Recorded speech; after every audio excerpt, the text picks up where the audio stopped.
Okay, good. Then she got it. All right, I want to welcome everybody to tonight's panel discussion of healing from hate. And before we go any further, I want to let you all know, we'll repeat this a couple times as people come in, but we will be recording this panel. And if you feel uncomfortable about being seen, you should just turn off your video. So tonight we're going to be discussing healing from hate. My name is Claire Gosselin, and I am co-chair of the Massachusetts Peace Action, Racial Justice and Decolonization Working Group. This film is part of the Dismantling White Supremacy series, now in its 4th year. And this series was created by the Social Justice Action Committee of the First Church in Jamaica Plain, which is part of Boston, the Unitarian Universalist Church there. So the mission of the film series is to dismantle white supremacy, which of course joins the many efforts of people in struggle since before this nation was even a nation, beginning with the indigenous peoples and Africans seized and enslaved here. Challenging this very entrenched system built over centuries and embedded in every structure in our society and in the power relations here and beyond our borders will continue to involve a lot of education and action for as long as it takes. White supremacy is a system that harms the colonized and the communities of color most acutely, but it is a poison to all of us in all life. I really believe that persistence and love will lead the way to build an equitable and just society. Each of the films in the series contribute to learning as a step toward action in partnership and solidarity with others. This is a multi-level and multi-year and multi-dimensional struggle. Tonight, we really look forward to learning from the many courageous people powered by love who are featured in this documentary by director Peter Hutchison, writer David Kuhn, and editor Lucas Sabine, who co-produced this film together in 2019. The co-planners for the film and panel today are the Massachusetts Peace Action, Racial Justice and Decolonization Working Group, one of many working groups in Mass Peace Action, and the Social Justice Ministries Council of the Unitarian Universalist Church in Harvard, Massachusetts, as distinct from Harvard University.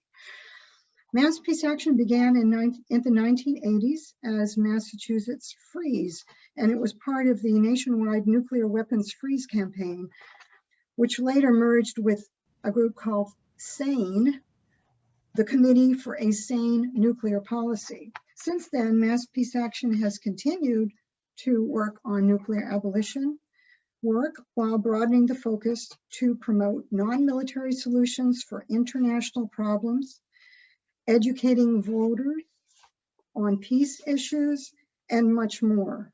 For the past several years, we have advocated to shift military spending to fund jobs, the environment, and human needs. Mass Peace Action works collaboratively with several organizations, recognizing the link between spending on endless wars and the erosion of support for human needs. These things are very linked. You take it away from human needs and social supports and you put it towards destruction.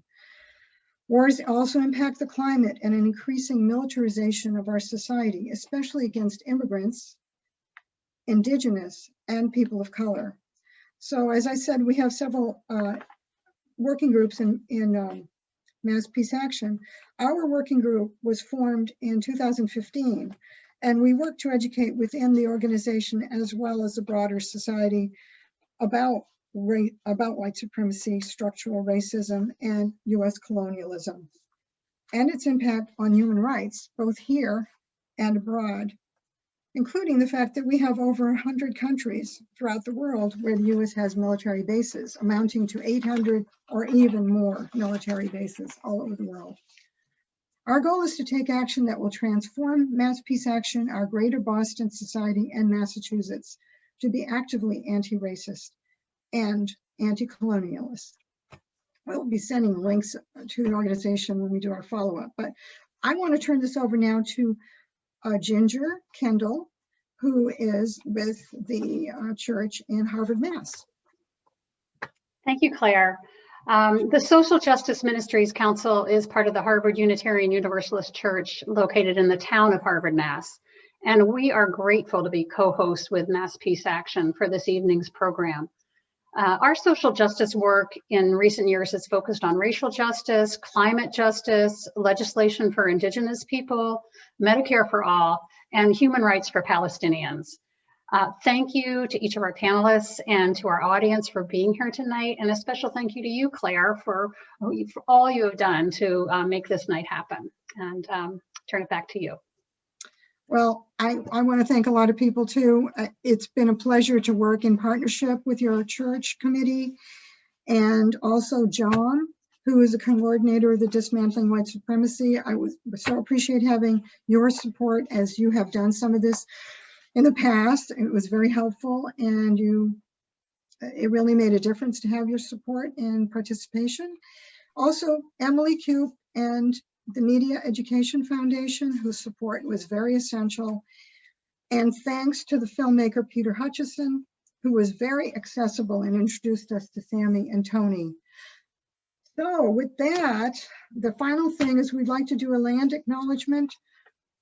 We're on the lands of the Massachusetts, Mohican, Nauset, Nipmuc, Pawtucket, Pocumtuck, Wabanaki Confederacy, and Wampanoag peoples. We who are not Indigenous have much to learn about all Indigenous peoples' history, which is also part of the history of the United States. We acknowledge that tribal nations' descendants are still here, and we seek a path to right relations and respect for peoples in the state and across the land, and I know other countries as well. May we also join with Indigenous peoples in a right relationship to Mother Earth and all life. So with that, I want to turn it over to our moderator for this evening, Keith Harvey, who among other things is a member of the Massachusetts Peace Action Board, and he will tell you more. Welcome everybody. Hello, my name is Keith Harvey. I am a member of the Mass Peace Action Board. My day job is Regional Director of the Northeast Region of the American Friends Service Committee. And I have graciously been asked to moderate tonight's panel discussion. Sort of to give a quick line up here, I want to first to introduce our panelists, and each panelist will give opening remarks and comments. And then we will be asking some opening questions. And then after those opening questions, we will then open up and receive questions from the audience, from you all. And so we would ask that you post your questions in the chat, and you can even begin posting right now if you have some pre-questions after watching the movie. And we will do our best to get to as many of those questions as time will allow. And then after that, our panelists will also have an opportunity to give some closing remarks.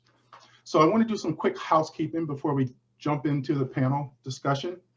The quick housekeeping is that please remember to treat each other with respect and care, addressing each other directly, because we want to sustain and build. We want a sustaining and building community, and this applies to all forms of communication throughout the session. To minimize noise, you see everyone will be muted during the panel discussion, so please submit comments in the chat, as I said, as needed. We have tech people that will monitor, and others will participate in the chat or ignore. We do plan to record the panel discussion and the audience question and answers. So if you do not want to be seen, please turn off your video and write your questions in the chat again. Let me go through our quick lineup of our panelists. Our panelists we have tonight, so thankfully we have tonight, is Sammy Rangel, who is co-founder and executive director of Life After Hate. We then will have Cassie Miller, is the Senior Research Analyst at the Southern Poverty Law Center Intelligence Project. We then have Reverend Allyn Maxfield-Steele. He has been Executive Director of the Highlander Research and Education Center. And finally, we will have Tony Mcclear, who is co-founder of Life After Hate. And so our first person for opening remarks will be Sammy Rangel. Let me talk a little bit more about Sammy. Sammy is co-founder and executive director of Life After Hate, as well as an author, social worker, peace activist, and speaker, trainer, and father.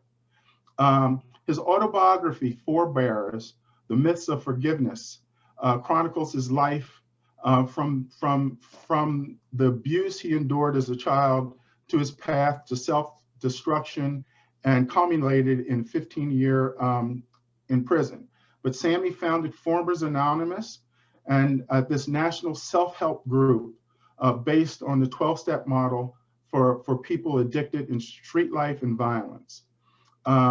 He has been honored with special tributes to everyday heroes in the global campaign against violent extremism.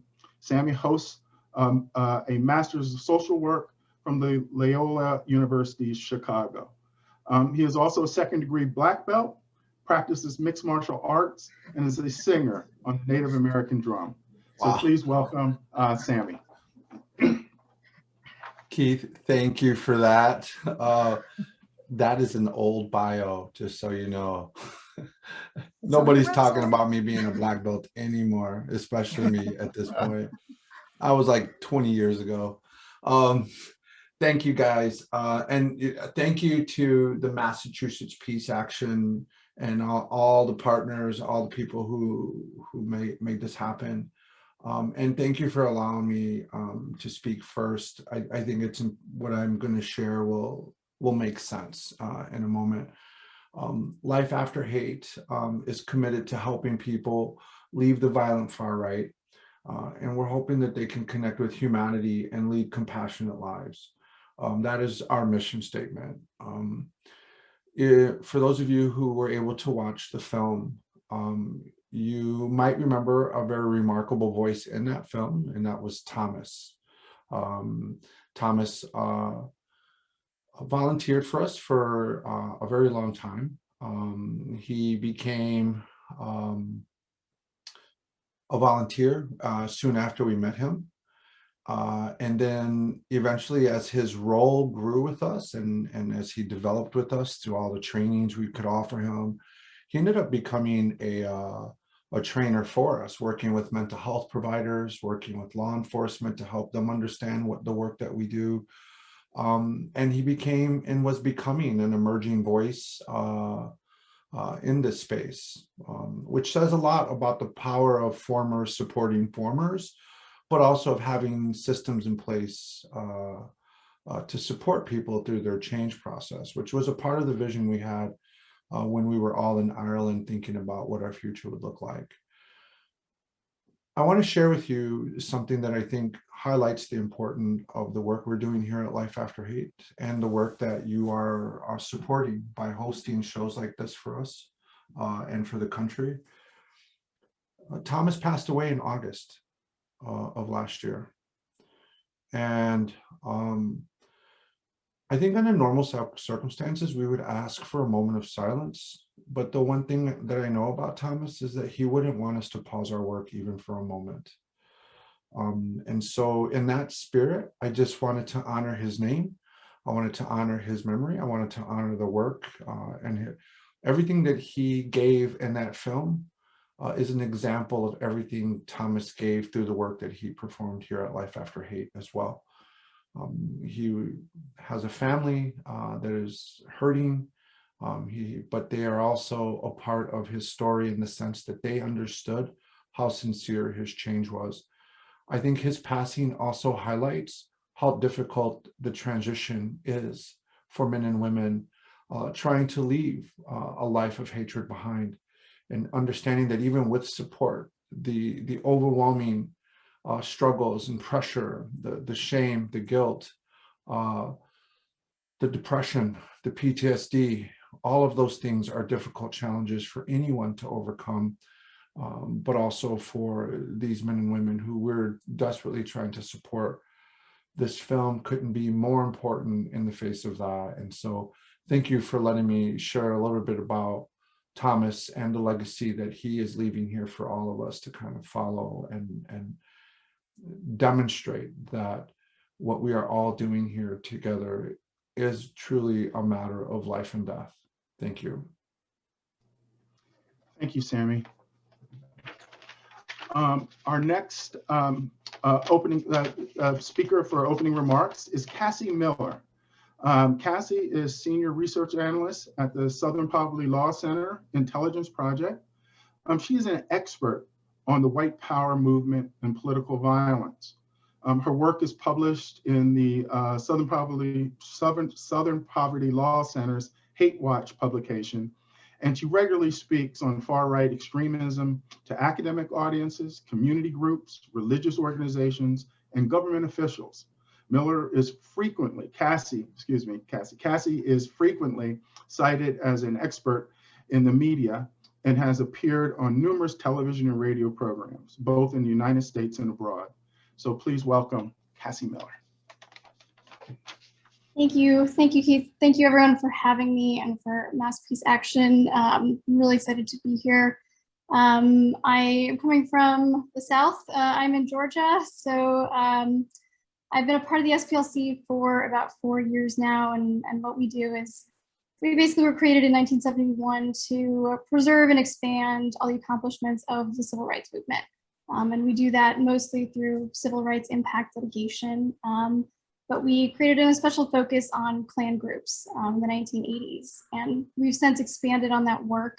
And what's Klan Watch is now the Intelligence Project. And that is where I work at the SPLC. And I'm really excited to be here with so many people who are doing really important work in this space. And to be able to watch this film, I got to see it for the first time this week. And one of the things that I think really stood out to me is that it shows how people are socialized into the world of hate. And I think that's something that it captures really well, that it's not necessarily all about ideology, all about adopting hateful ideas, but it's about being brought into a community that appears to address the grievances that you're harboring. And watching it, I was thinking about how now a lot of the barriers are even lower than they once were. At the SPLC, we release a census of hate groups every year, and what we've actually found is that this year the number of hate groups was lower than the year before. We saw about an 11% decline. And that doesn't mean that fewer people are being attracted to hate and extremism or that the movement is waning at all. What it really means is that it's becoming more diffuse, and people aren't necessarily joining clearly defined traditional hate groups. Instead, they're being brought into these really broad online communities. And it's much easier. You don't need to go and join a group and go through a vetting process. You simply need to join a number of social media channels to be brought into the movement and feel like you're participating in this community. That creates a dangerous situation because it's much easier to become involved in these kinds of ideologies that we know are really kind of eroding democracy in this country at this point.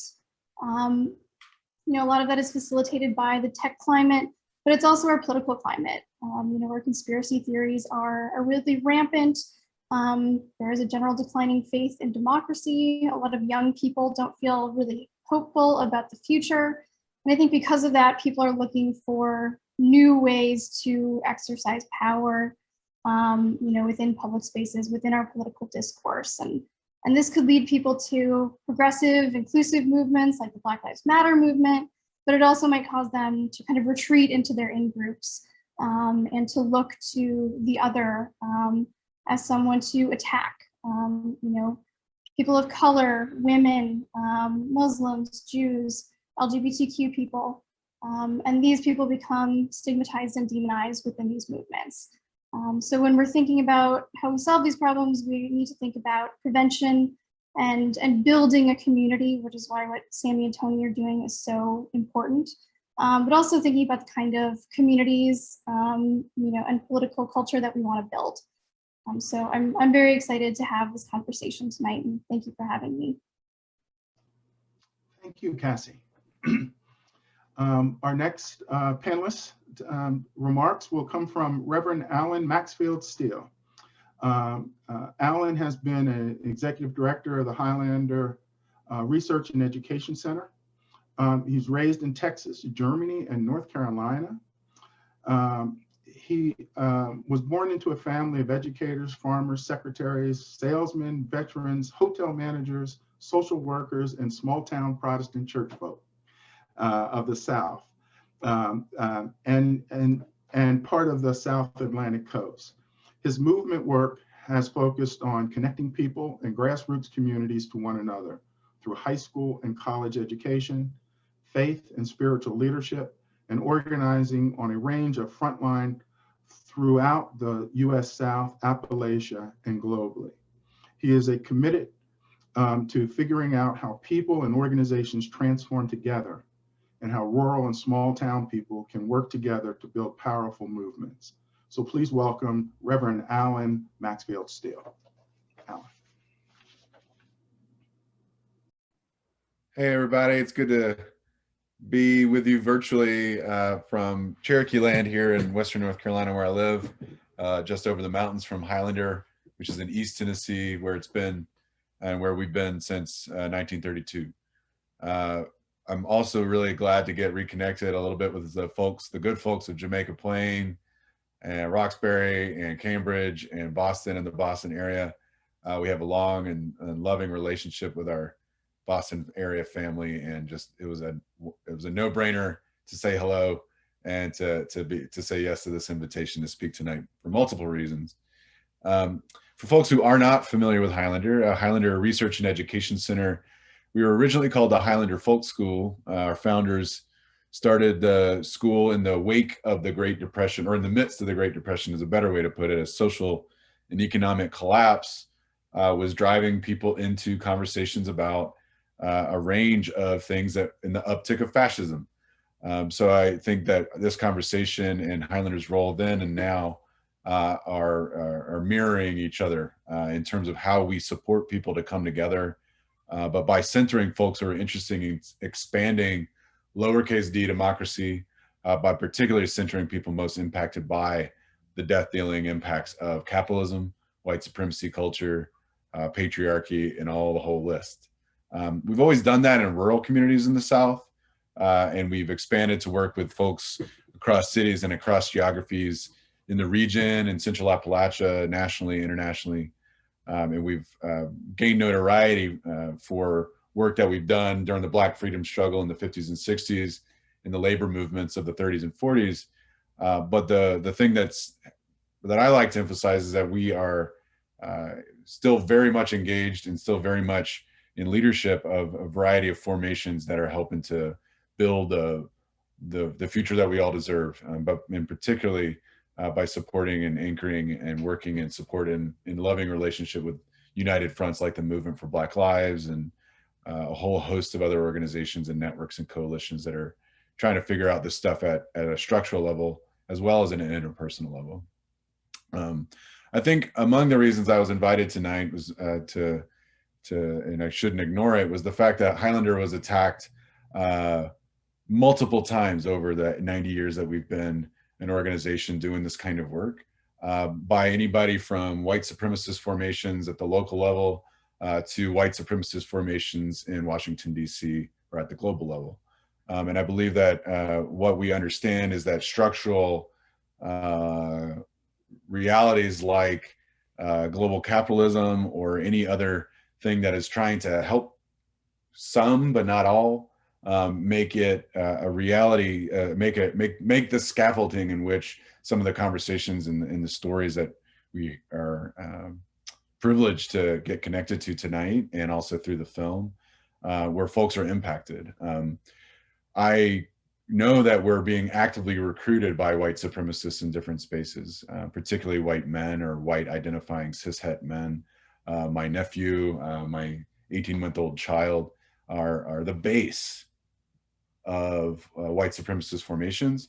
And so I think among the reasons that we have a lot of work cut out for us is that like Cassie was saying, and like we'll talk more about tonight, there are many, many opportunities to organize together, to learn from one another, and to figure out how to do that by centering the experiences of people rather than the systems that have effectively rendered us unable to talk to one another. So I'm really happy to get to talk to one another tonight in different ways, and appreciate the invitation. Very, very humbled to be here tonight. Thank you so much, Allyn. And our final presenter, panelist, is Tony Mcclear. He is a co-founder of Life After Hate and was involved in hate groups in the 80s and 90s. He was deeply involved in the neo-Nazi group White Aryan Resistance and in anti-immigrant activism, Holocaust denial, and street violence. Since then, he has undergone a long process of change and now shares his practice of compassion as an inspirational speaker. He is the author of The Cure for Hate, a former white supremacist journey from violent extremism to radical compassion. So please welcome Tony. Tony, you're muted, Tony. Just one second. A year of Zooming and I still make that same mistake.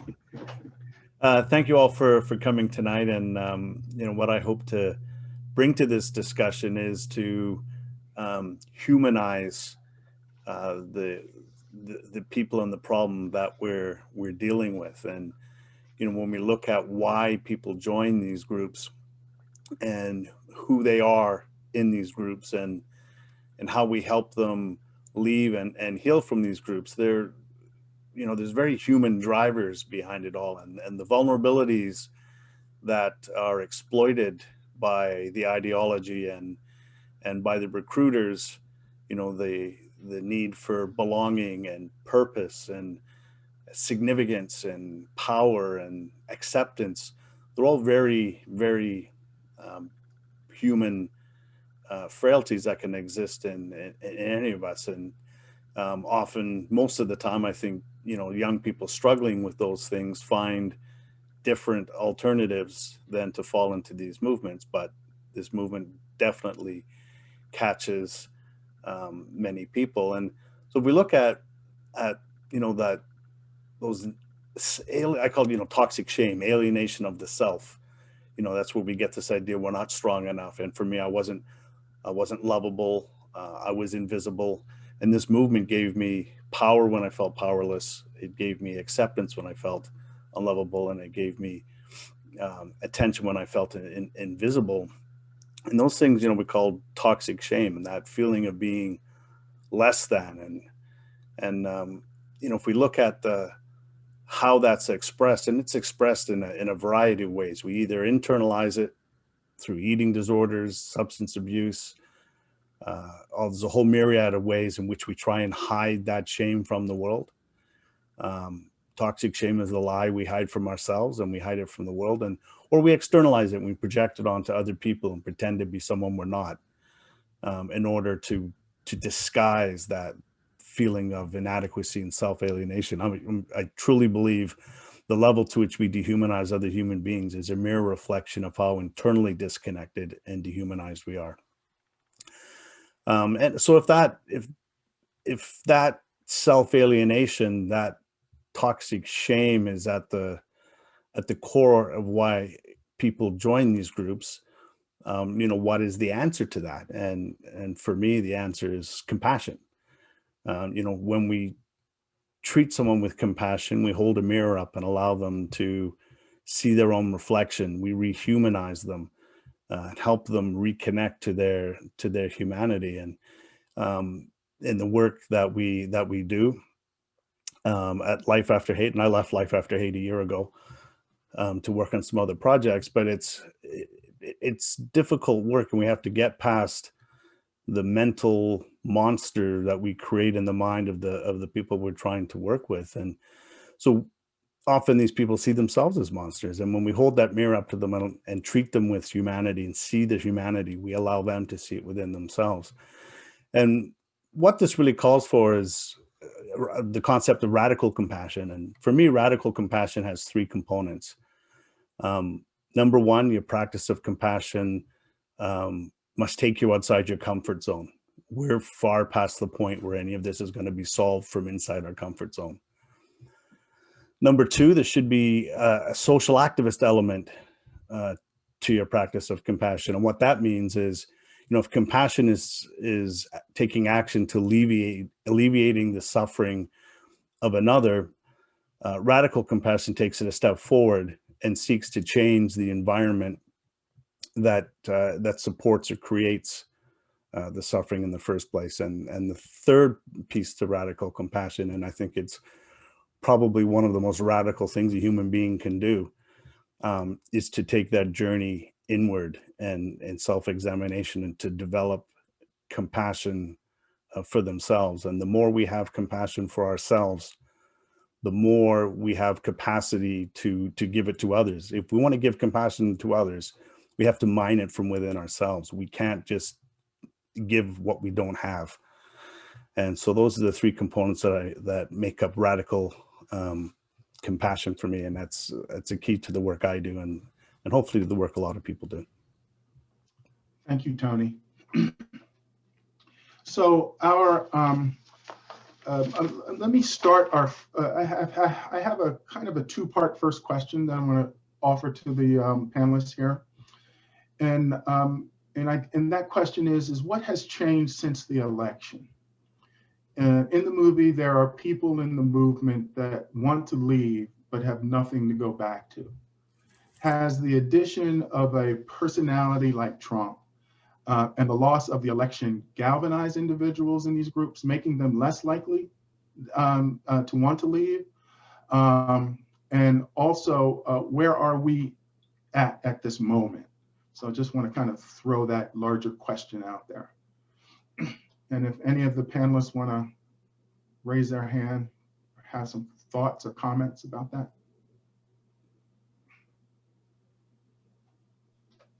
I could start us out. Okay, And I can give kind of a broader perspective on this. I think one of the things that we've seen since the election is that people have, to a certain extent, been galvanized. If you're looking at a movement that's driven by conspiracy theories, by kind of apocalyptic ideas, they aren't disengaged when their predictions don't come true. In some ways, it just sort of digs them in deeper. And so what we've seen is, for a lot of people, Trump not necessarily getting rid of the deep state or ridding the country of these perceived internal enemies. It wasn't necessarily the end of their political moment for them. It means they need to kind of pick up the torch and carry the movement onward. And one of the trends that we've seen at the Southern Poverty Law Center is that the kind of rhetoric and the strategies that a lot of people within the organized hate movement are drawing on have changed. For them, Trump always told them that he was kind of their main supporter within the swamp of Washington, D.C., that he was their connection to mainstream politics. And without that connection to sort of mainstream power, they're looking for other ways to enact change, to kind of enact power. And what that means is that they're resorting to more anti-democratic tendencies, which is what we saw with the insurrection on January 6th. And so, what we're seeing is that some groups are splintering in the aftermath of that event because there have been a number of arrests, because they're afraid of the consequences of what happened that day. But many of them are really digging down and becoming more extreme in their beliefs. And just because we have a new administration doesn't necessarily mean that the problem is going away. We know historically that under Democratic administrations, the anti-government movement actually grows. And so, what we need to do now is not kind of be lulled into a false sense of security that this is going to go away, but that it's a persistent problem that we're going to continue to need to deal with for quite some time. These two guys talk more. Thank you, Cassie. Any others? Others want to have any comments on that? Yes, Tony. I think to understand, it's quite clear that that for Trump supporters, it has become an identity for them, right? And the challenge with working with anyone coming out of these groups is ideology and identity become intertwined, right? And when you attack someone's beliefs, you're actually attacking their identity at the same time, and they get very, very defensive. I see it's very clear that it's gone beyond just political affiliations. You see that with the flags, and it's a uniform that they wear. And I believe that whatever is done to Trump, they take personally. So there's this common bond in the experience of what's happening that is further galvanizing. And it's a challenge, because the more you try to suppress it, the more it's going to grow, the further alienated they're feeling from the mainstream. And so you have to sort of look at things counterintuitively as to how to respond. And it's much the same as the word, when we started dealing with formers at Life After Hate, the approach is, well, you need to tell them this and you need to tell them that. The approach that we suggested, and Sammy's approach, it's very counterintuitive. I often say to people, what's the intention of your conversation? Is it to affect change, or is it to be right? Because you can choose one or the other. You can't have both. And so we really need to think carefully about how we respond so that we don't further entrench things. And I think there's a lot to learn from therapy, counseling, and working with individuals that can be applied to groups. And the strategy and tactics that you would use to help heal an individual, perhaps we need to see if those strategies and things apply to at a group level, at a community level. Thank you, Tony. Sammy? I can jump in. I think something that's really become obvious over the last 4 years, and I think really accelerated, right up until January 6th, was any information that we're hearing through any platform we can now assume will always have components of misinformation. But that misinformation also has components of malinformation, as well as disinformation. And some of this, and if not the majority of it, is intentional. And I do think that a part of the vulnerabilities of the groups that we're talking about right now is that they're very susceptible to conspiracy theories. And now that everyone knows this about them, they can leverage that information in very dangerous ways. And in many ways, I think what we witnessed was this narrative around the crisis, right? Some sort of crisis that this country is facing.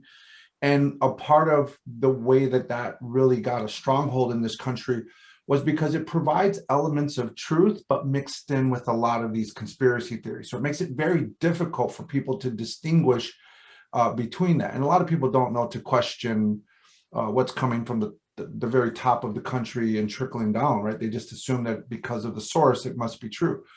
But because of that vulnerability to conspiracy theory and people kind of exploiting, what might be perceived as crisis, then they position themselves as the person with the solution, right? We're the person, or we're the group with the solution.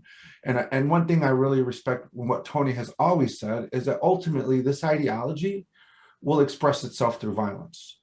And so it's almost implied in any solution coming from these groups that the ultimate sacrifice, the ultimate form of social justice from someone in that belief system and in that ideology, the only form of social justice is violence. It ultimately will culminate in violence. It's that through violence, we can reestablish order. We can reset to a pre-existing paradigm. And so in many ways, what was very effective, it's a strategy that we need to pay attention to so that we can understand how to dismantle it, is that this whole concept of anti-elitism was created, but it created a paradox. It created a very difficult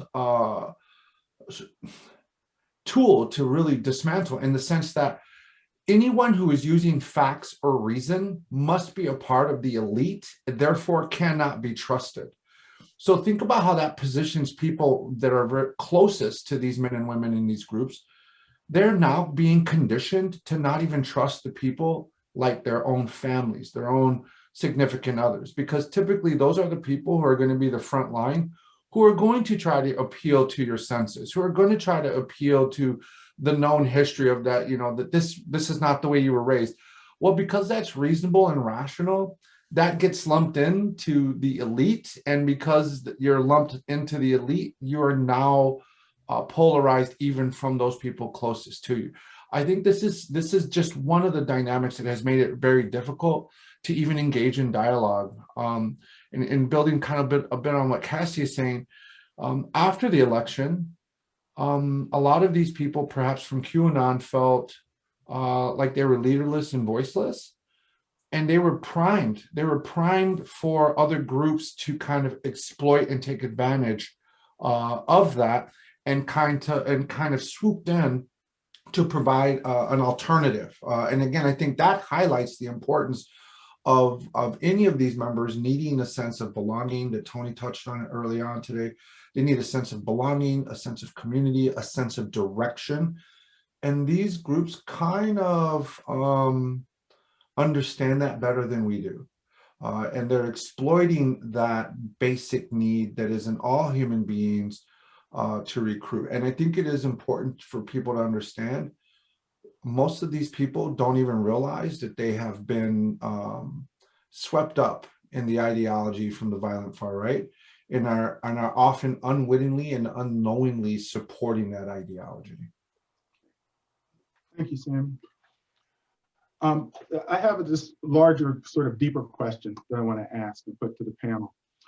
And that is, considering how our society's deeply racist, settler, colonial foundation embodies white supremacy, it kind of permeates within our institutions, cultures, and attitudes.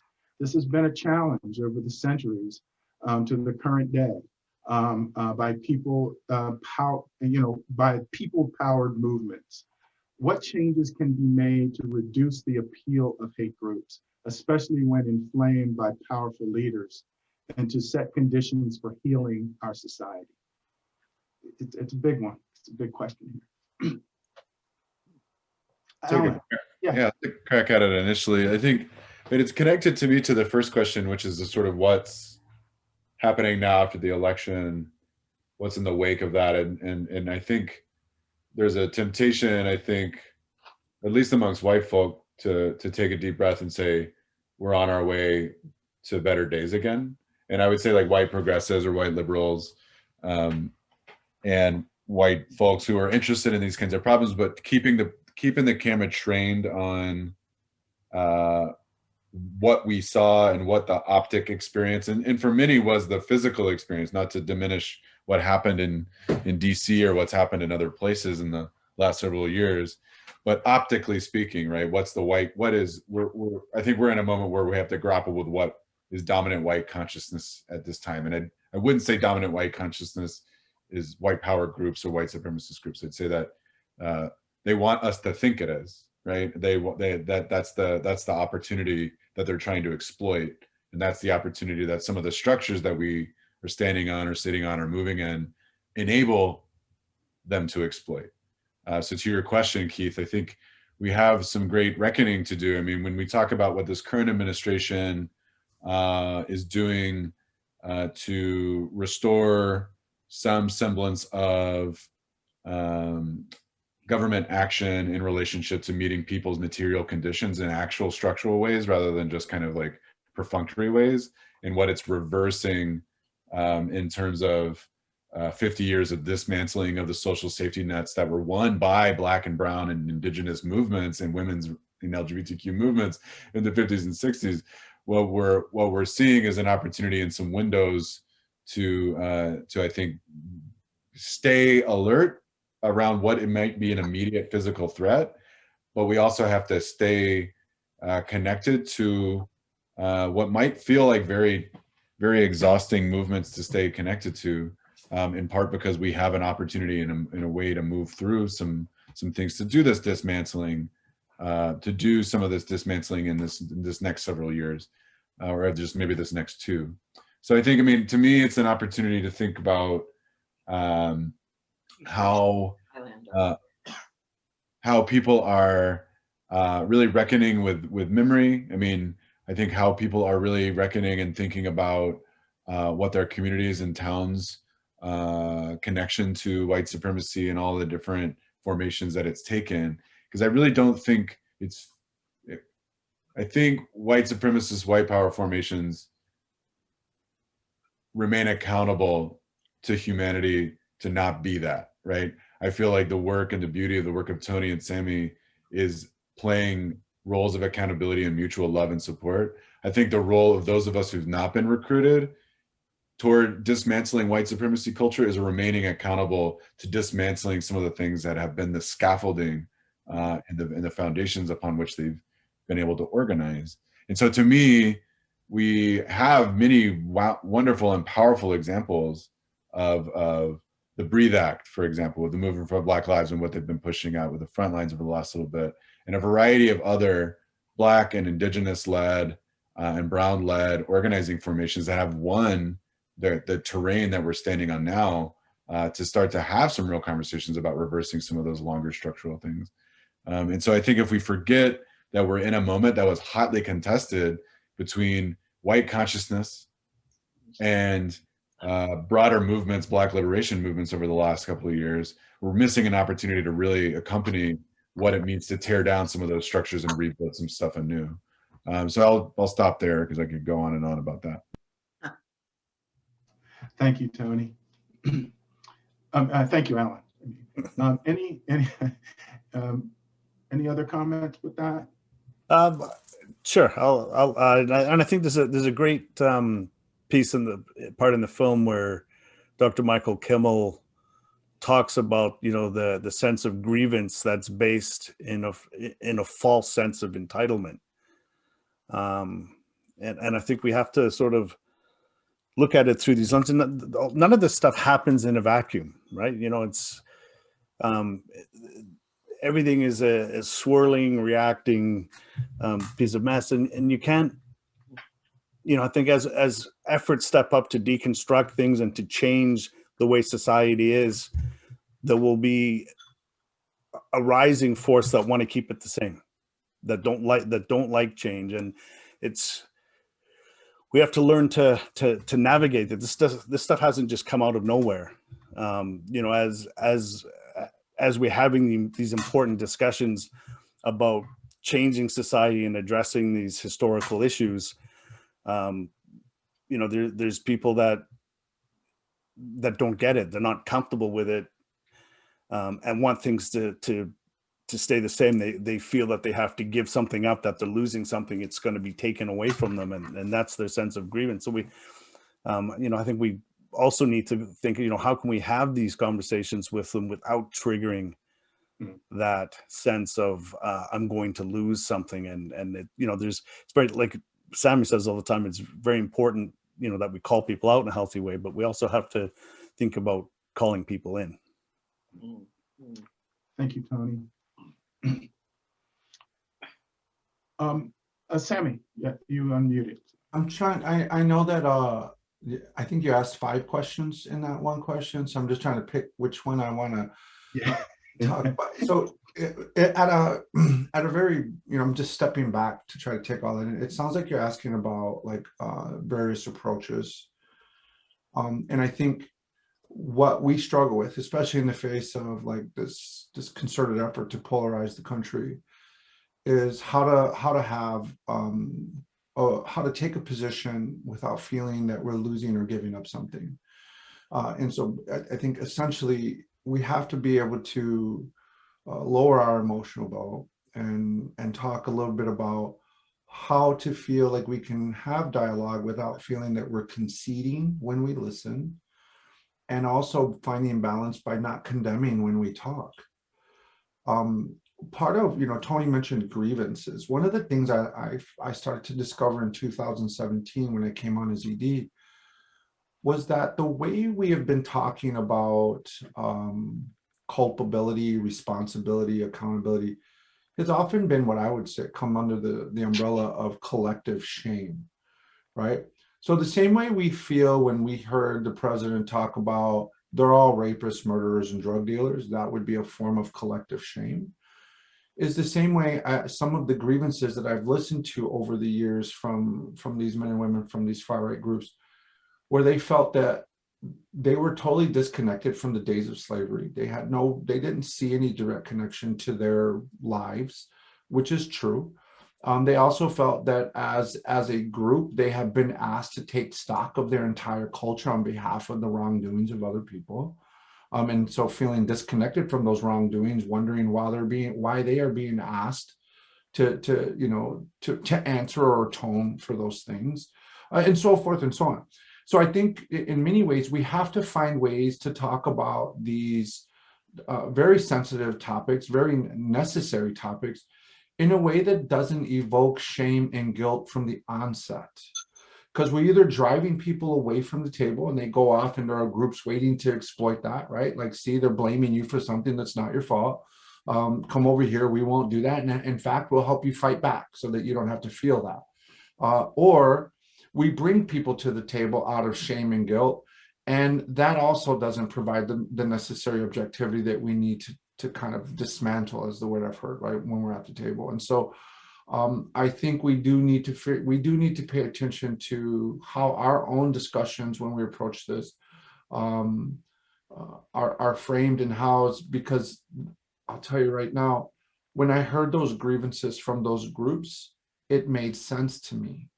And so I think that we also have to be open to that idea that maybe there is some validity in what they're mad about to some degree, but that doesn't necessarily mean that we condone or align with their actions or even some of the beliefs. It just means that when we take a position of understanding what we're up against, that from that position, we might be able to discover some viable solutions to this problem. I have one other question before we kind of open it up to the audience. And this kind of gets to sort of some action kind of place. And so my question is how can we, sort of the people, act to counter hate at the grassroots level?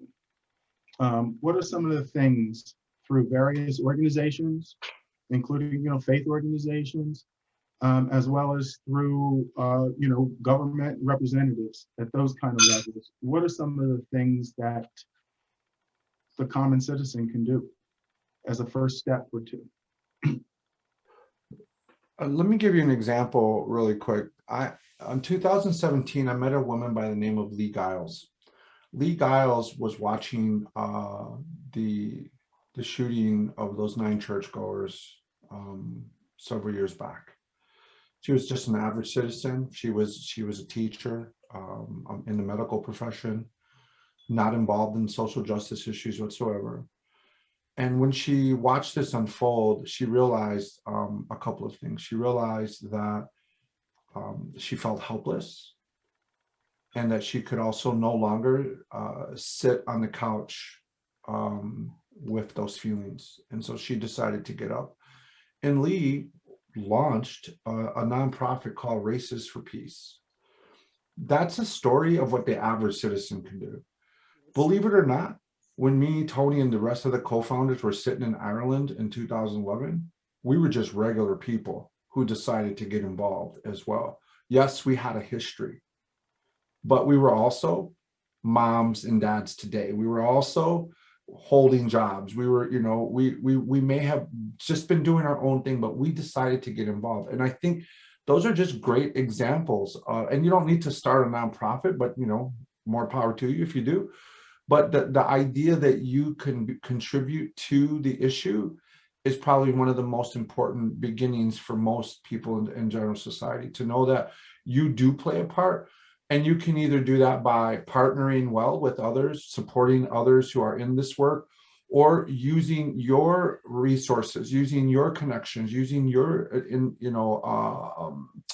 imagination to determine what you can contribute, because we need a variety of approaches. Life After Hate is just one approach. And that may not resonate with everyone out there who needs help. So you might be able to create something yourself. I think the second part to all of that is that you have to be close. You have to put yourself in proximity to these groups in order to be to have an impact. If you think about it, if you're not standing next to them to insert your own, counter to life, who will be? And that's who we need to be worried about. Sam. Any others? Okay, Tony. Yeah.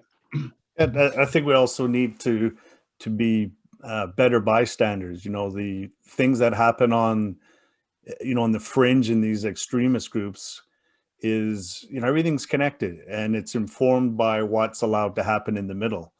And when we change what's normalized in the middle, we change also what happens at the fringe. So being a better bystander, and to bring it down to an individual level, it's who we choose to be in every moment of every day, and how we conduct ourselves with other people. It's we can't go and condemn people that are hateful, and that when we're judgmental ourselves in another area of our life. So we have to, I believe that as human beings, we are gifted with the incredible ability to inspire other people, for better or for worse.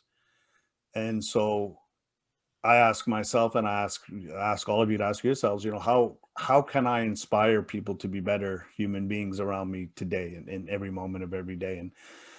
And the power of people, getting together I was in Boston after Charlottesville, the week after Charlottesville, when it was that massive rally in Boston Common. And there was, I think, 30 people having their white supremacist rally in the middle of it. And, it wasn't violent, but it was so incredibly powerful, like not in my town.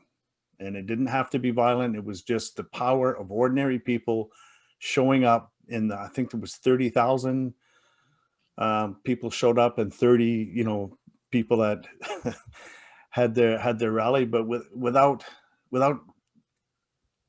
saying anything to them. They got that message. The city got that message. The people watching on TV got that message. And there is power in numbers through peaceful protests that can really have a powerful impact.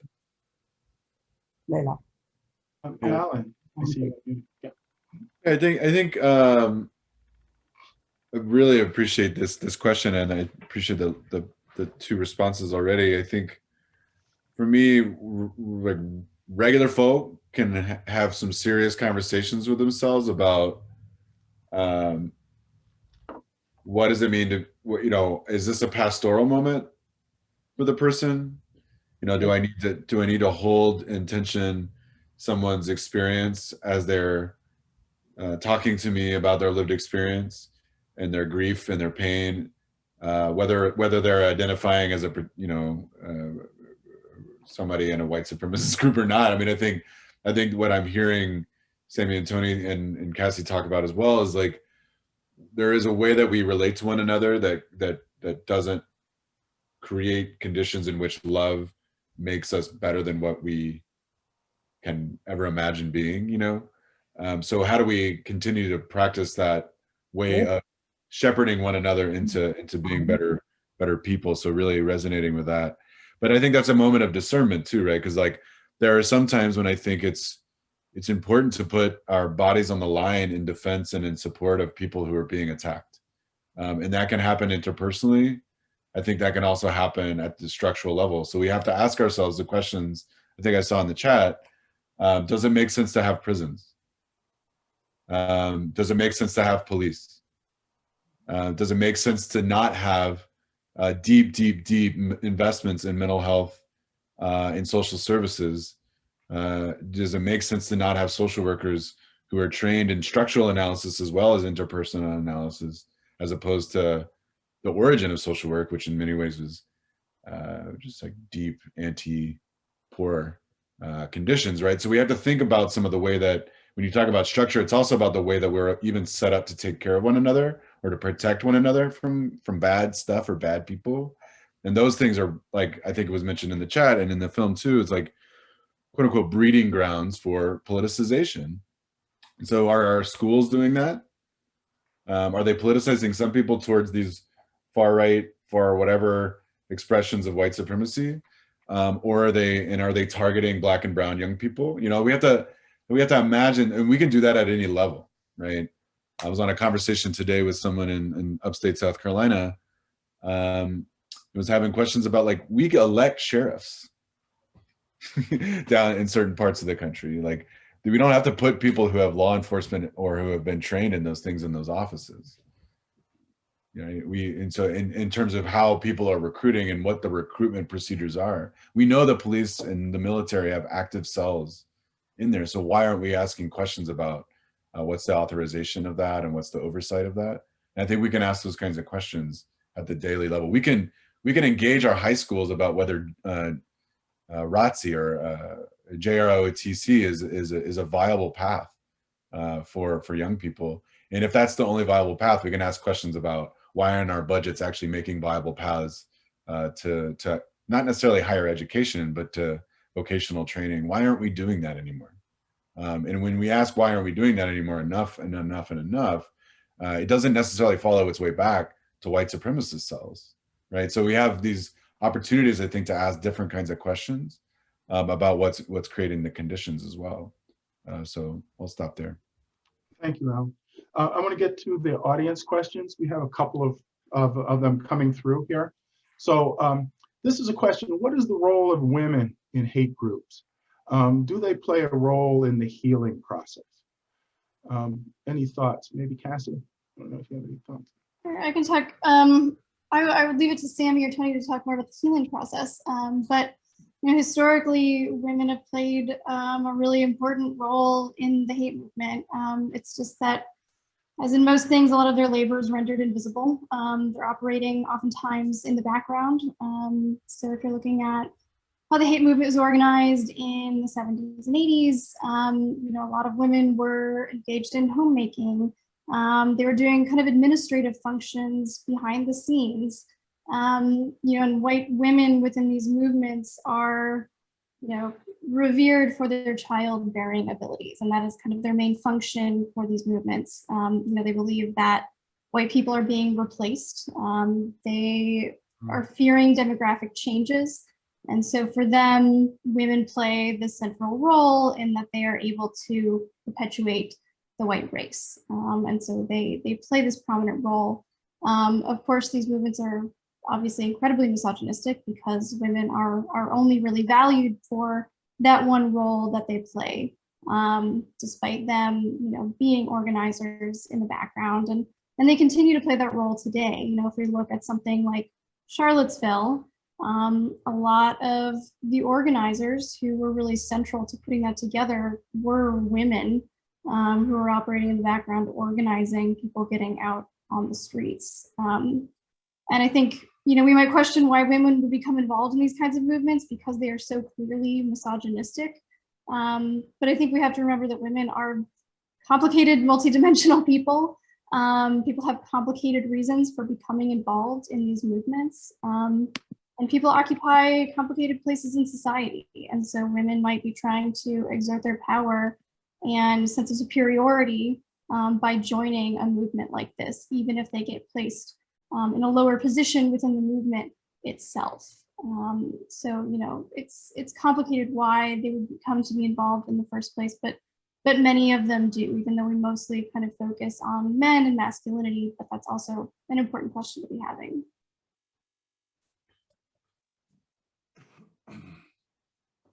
In my experience, quite often, women both entering and exiting involved a relationship. You know, so their boyfriend was part of it, or and leaving it gets complicated by the existence of a relationship. And you know, I think for some women, women with low self-esteem, to be put on a pedestal for your womb is better than not being put on a pedestal at all. And in the 15 years that I spent in that movement, I don't think I saw a single healthy relationship. I wouldn't have known a healthy relationship if it came and kissed me on the lips. Full of misogyny, verbal, emotional, and physical violence.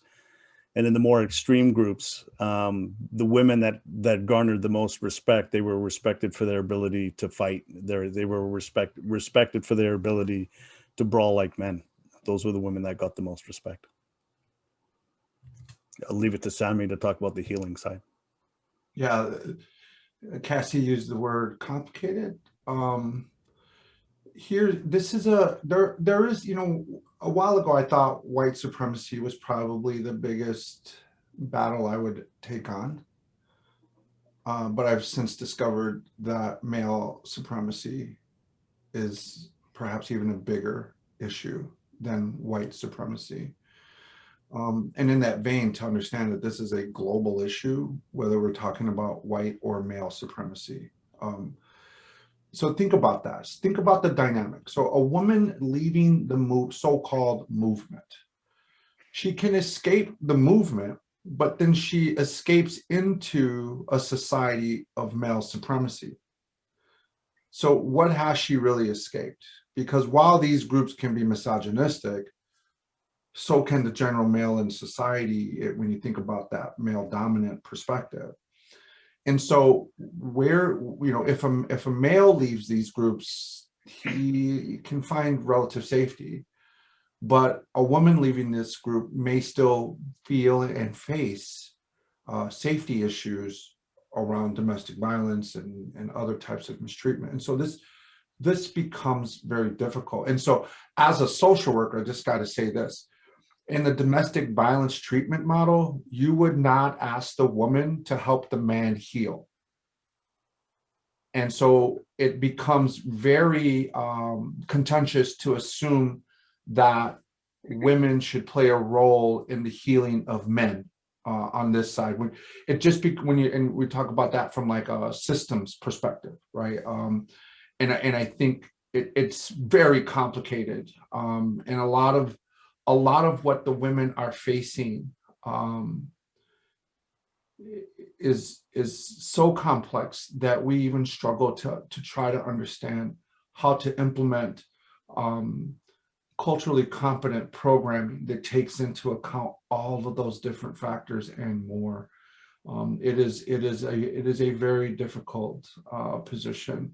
And although I do believe women can play a complicit part in the movement, in fact, there's research out there that suggests that white women are often more likely to hold exclusionary views about what it means to be American and preferring boundaries around the nation's identity and maintaining in their image than men are. And so this is probably one of the toughest segments of the work that we have before us to face. And because the United States has waited so long to actually take up researching this issue, I would suggest that there's not even sufficient research to inform programmatic development around this side of the issue. And I'll leave it at that. I have, we're down to our last like 5 minutes. So I want to get one other question in here from the audience. And so this question is to what extent is Life After Hate addressing issues of family violence that seem so common in so many families in which the joiners of those groups seem to have grown up? And what more, it's a multi-question. What more can and should state, local agencies and schools do to try to address these childhood traumas and hopefully change the potential future radicalization? One of the things I would say, if I can jump in here, I do want to address that, but I do think I want to caution the audience in knowing that the paradigm that the people who are in this movement today come from broken homes, uneducated, impoverished, is a small representative portion of what we're facing. So While we should take that into account, we should know it's not necessarily a main driving factor anymore. It can be a contributor, but there's significant evidence with these groups, these renditions of modern times today, that's simply not the case. So I just want to put that out there. Trauma is pervasive, and trauma is as someone feels trauma is, right? So we might not see a situation as traumatic, but we can't really speak for what somebody else experiences as trauma, right? And so our perspectives, and we've been really implementing this heavily in our programmatic side of things.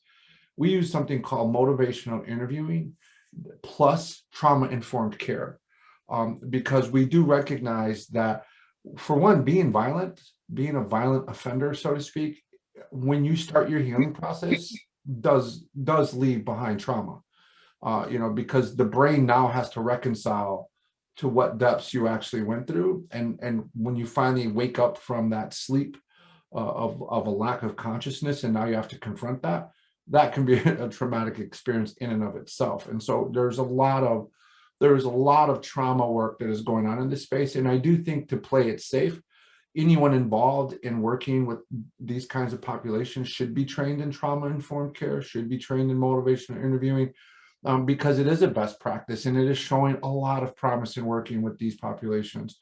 And so I do think we need to, as a society, understand that. Now, understanding that some of these people have had traumatic experience, we don't want the community to feel that that we are excusing or kind of like minimizing the culpability. We do these things when we talk about compassion and empathy. It's plus accountability, right? It's not minus or absence of accountability, because oftentimes compassion is confused with this sense that, are they going to escape their sense of accountability? And that's not what we promote. We are pushing for accountability. Tony talked about this in his intro. We're pushing for transparency, and ideally for you to get back involved in some way, shape, or form to help dismantle the ideology. But to work through their trauma is often one of the early stages of the intervention, and often ongoing.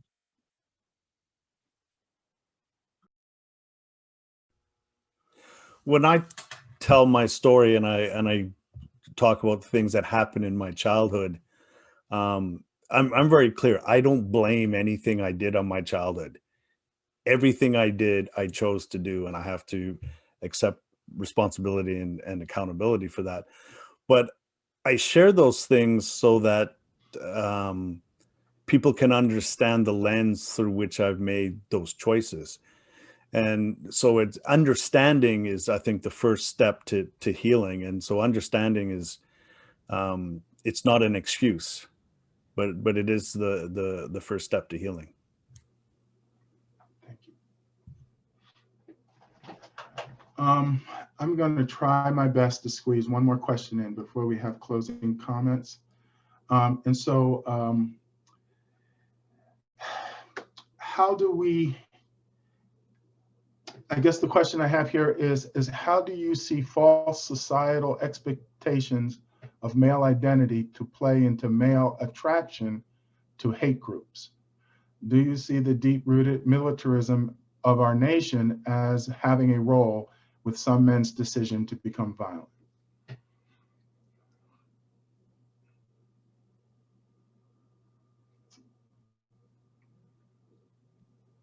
No thoughts. Okay, Sammy. I think that after 9/11, we saw a dynamic in the country that is still pervasive today. And it was an unintended consequence that we could only have learned in hindsight. I think we elevated our law enforcement and military to the point of being above the law. We made them, and these almost religious heroes in our perceptions, right? And then that was leveraged to gauge somebody's American patriotism by how much you could revere these groups. But then we empowered them with military powers. That is also, from a social work perspective, that is also what we do to young boys and men in this country.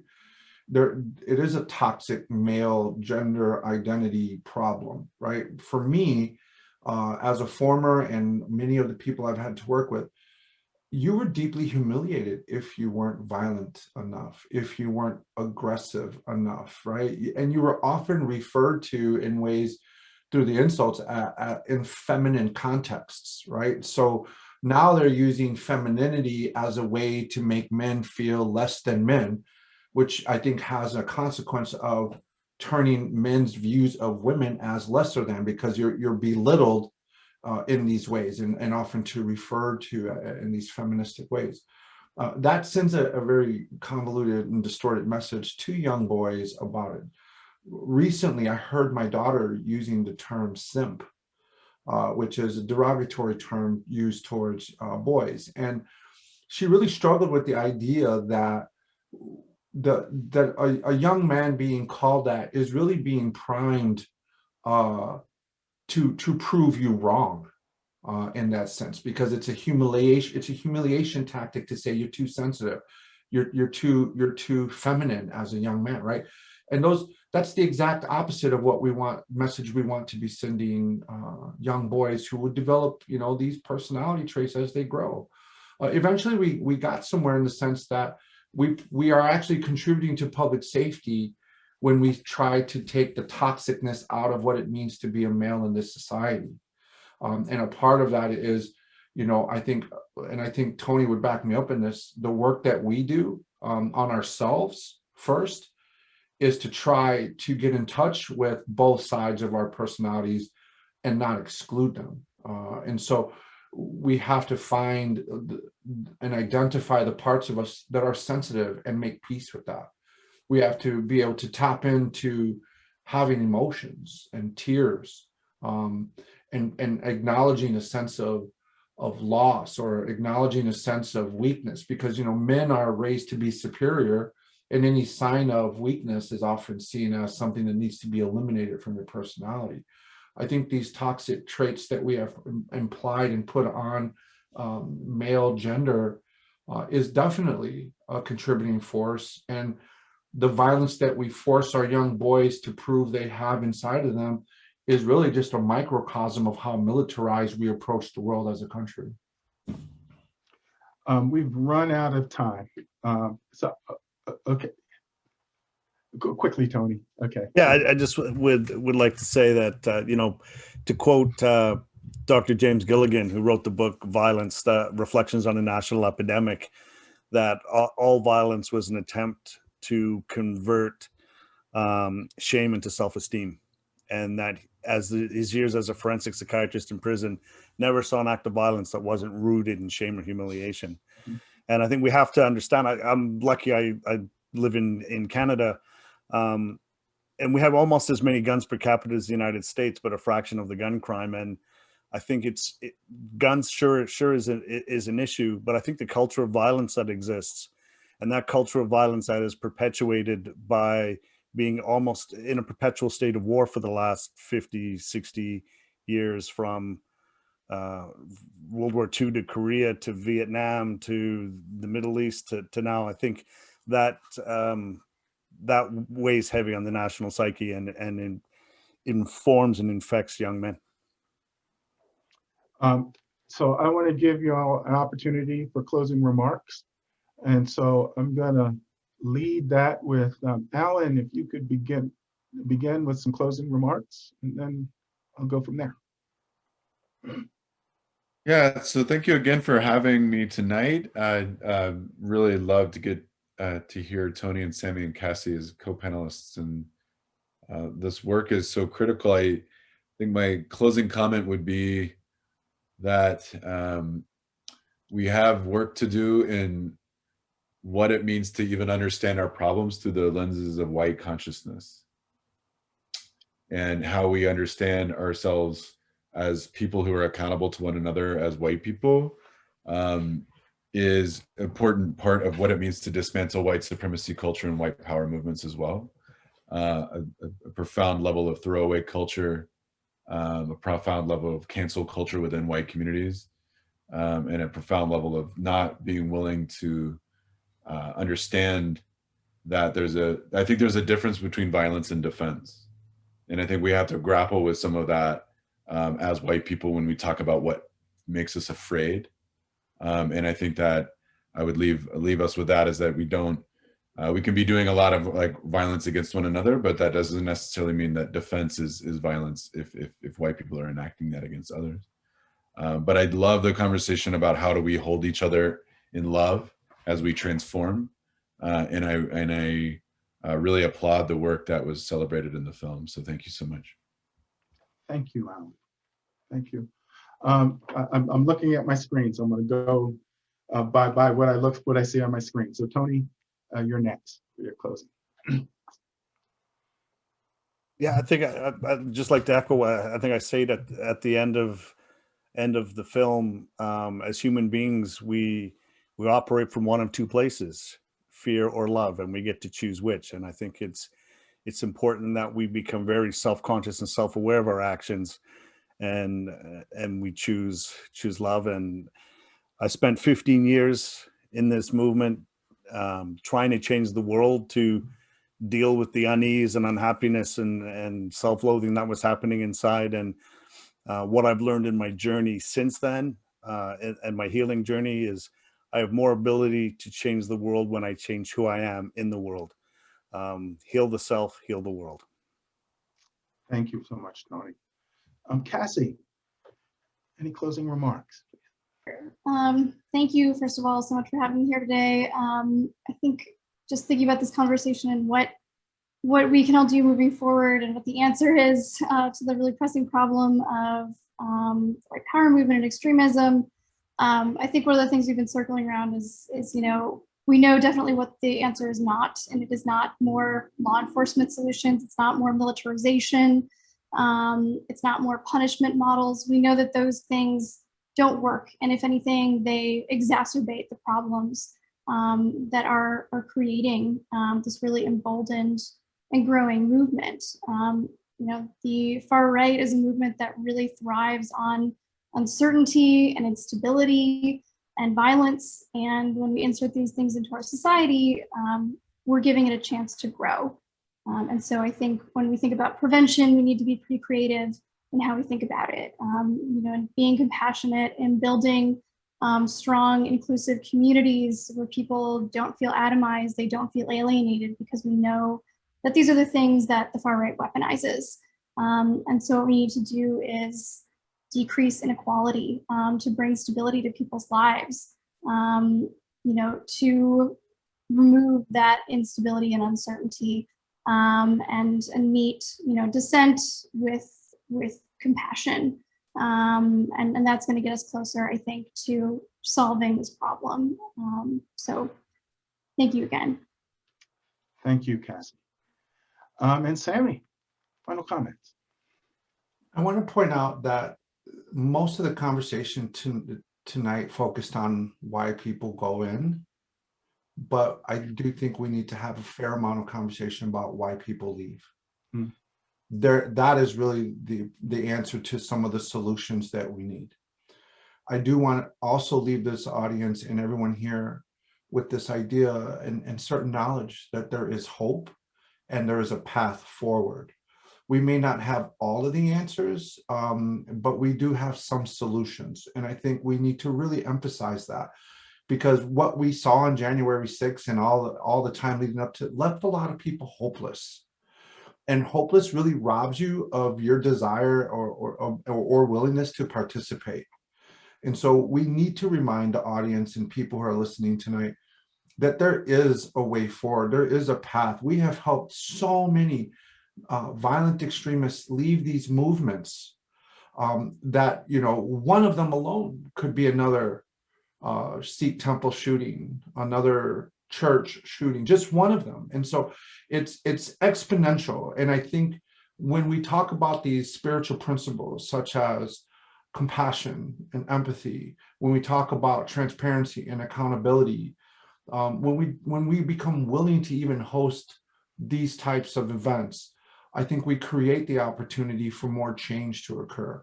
And motivational interviewing teaches us that when we focus on the change, we create more of the change. And so while it's important to understand what we're up against, I think we need to do a fair amount of understanding of what it takes to move forward and what parts we can play. And I want to say thank you to everyone for letting me be here tonight, joining with you. Thank you. And let's thank our panelists. Now I've been in a very way, you know, even though people are muted, but folks have their cameras on, and sort of coming out from, I come from sort of a Quaker tradition. To give an applause to our panelists is to go like this. So if everybody can go like this, that's our applause. Say thank you. There we go. I love it. Okay, thank you, everybody. I really appreciate that. I think we have some closing pieces afterwards. So Claire, as I recall.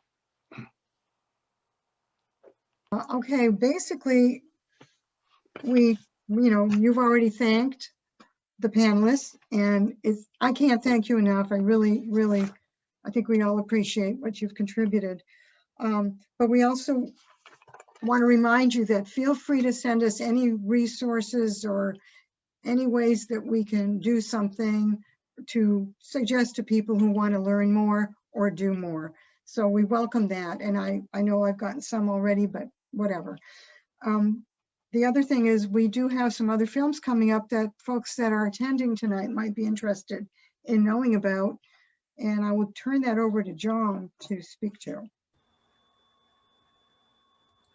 Thank you so much, Claire, and thank you. Wow, what an amazing evening.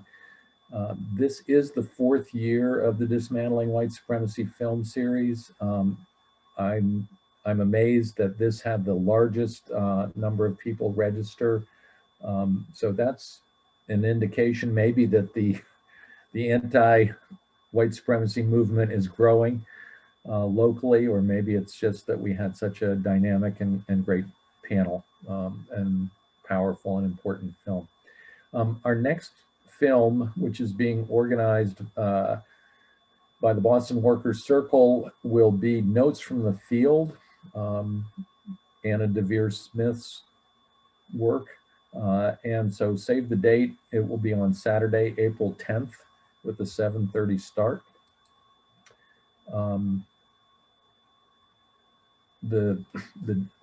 We didn't show all the groups that are co-sponsors, but we're very proud that what started out as one little small committee of one small church now touches 10 organizations and 11 if we count the folks from the Harvard UU Church. There you go. Thank you so much. It's magic. And our intent is to keep learning and to keep opening our hearts and moving forward to dismantle systems of oppression, which starts with each of us, but also is part of movement building. So I'm excited that we had a great attendance today. We will keep doing it. You will all receive